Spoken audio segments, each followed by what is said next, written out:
Как полюбить себя? Нам сейчас с каждого YouTube канала и утюга поют про то, что любовь к себе это главное, и все начинается с любви к себе, и надо себя любить, и сначала маску себе, потом ребенку, да, вот эта метафора, да, самолета и так далее. И в итоге многие девушки, женщины приходят к психологам с таким запросом: а как же мне полюбить себя? Я же недостаточно себя люблю, а я понимаю, что пока не полюблю, меня никто вовне не полюбит, а я себя не могу полюбить, потому что меня вовне никто не любит. И, в общем, какой-то такой замкнутый получается круг. Поэтому сегодня в видео, да, хочу обратить внимание на два момента, которые замыкают этот круг, да, они же размыкают. Что не так с любовью к себе и почему эта тема, столько о ней говорят, но как-то люди сильно больше себя любить не стали, да? Два момента. Первый момент, ну, с моей точки зрения, да, что делает эту тему вот такой вот, ну, некой ловушкой для многих, кто развивается. Первый момент – это то, что акцент ставится на любви к себе. Сместите, вот если у вас такое состояние, что вы понимаете, что вам надо себя полюбить, а как-то оно не любится, сместите этот акцент с любви к себе на просто состояние любви. Задайте себе вопрос, как часто вы переживаете любовь? И вообще, что для вас любовь?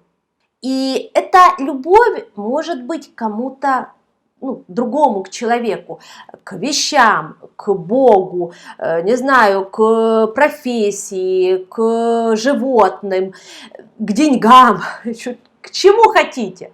Вот просто как состояние, да, что для вас любовь, как вы переживаете любовь. Вообще в психике есть два состояния. Это притяжение и отторжение. Притяжение – это любовь, отторжение – это, ну, что-то обратное, это ненависть, это прерывание контакта, это такое, ну, убийство. Да, я не хочу, чтобы это было в моей жизни. Вот и все.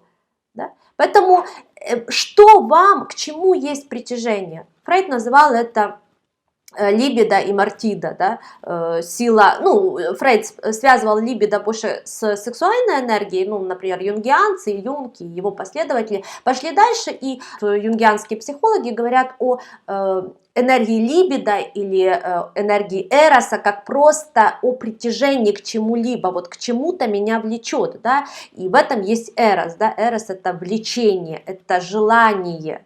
Да? Я хочу быть с этим связанной, с человеком, с вещью, не знаю, с идеей, с каким-то бизнесом. Ну, это может быть что угодно.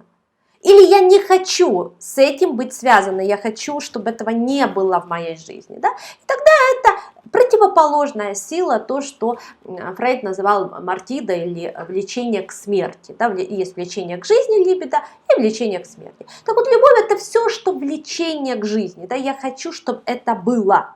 И подумайте, как часто вы испытываете это переживание, влечение к чему-либо, притяжение. Я хочу, чтобы это было. Испытываете на уровне, знаете, не интеллектуальном, а вот как телом.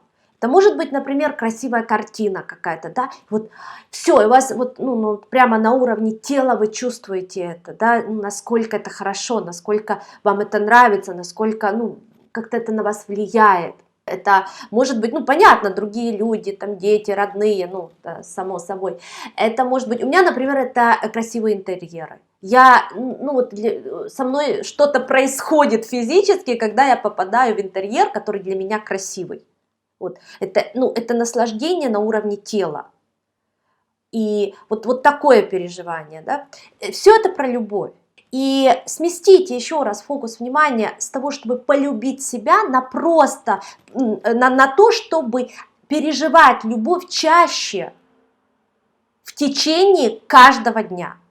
И вот здесь второй момент, да, который замыкает и размыкает круг, это фантазия, ну, некое такое представление, что полюбить себя, это такая, знаете, вот какое-то такое, ну, такое грандиозное действие. Вот я как-то раз вот полюбила себя и люблю, люблю, люблю. Но на самом деле это ежедневные маленькие акты любви. Да?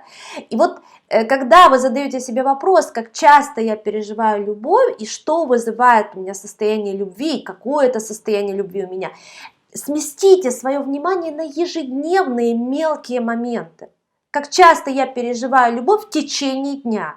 Да? Не так вот, да, у меня была любовь в 5 классе, в 35 лет и в 40, да, вот, нет, а каждый день. Что это?